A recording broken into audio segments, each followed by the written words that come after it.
ప్రభావతి రోహిణి దగ్గరికి వెళ్లి తన చెయ్యిని పట్టుకొని పక్కకు లాక్కొని వచ్చేస్తూ ఉంటుంది. అది చూడగానే అక్కడ ఉన్న రోహిణి అయితే ఒక్కసారిగా టెన్షన్ పడుతూ ఉంటుంది. ఇంతలో అక్కడ ఉన్న ప్రభావతి "ఏరి మీ నాన్న ఫంక్షన్ కావచ్చి వస్తుంది కదా! ఎక్కడ ఇంకా మీ నాన్న రాలేదేంటి?" అని చెప్పేసైతే అడుగుతూ ఉంటుంది. ఆ మాటలు వినగానే అక్కడ ఉన్న రోహిణి అయితే "అదే నాకు అర్థం కావటం లేదు అత్తయ్య.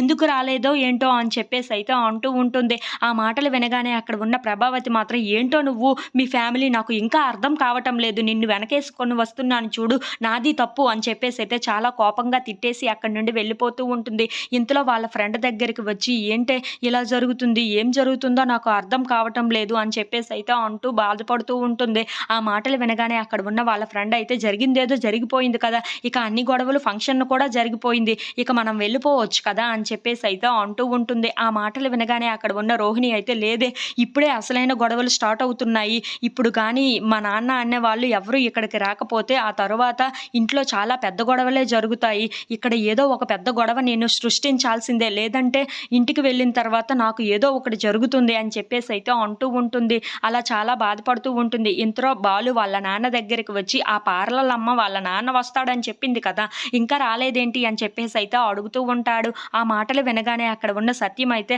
"అదేంటోరా అర్థం కావటం లేదు. ఆయన వస్తాడు అంటుంది ఈ అమ్మాయి.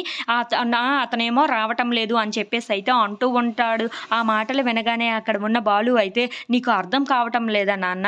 ఆ పార్లర్ అమ్మాయే అసలు ఫ్రాడు" అని చెప్పేసైతే అంటూ ఉంటాడు. ఆ మాటలు వినగానే అక్కడ ఉన్న వాళ్ళందరూ అయితే ఒక్కసారిగా షాక్ అయిపోతూ ఉంటారు. ఇంతలో అక్కడ ఉన్న రోహిణి కోసం మొత్తం నిజం చెప్తూ ఉంటాడు. అది విని అక్కడ ఉన్న ప్రభావతి ఒక్కసారిగా షాక్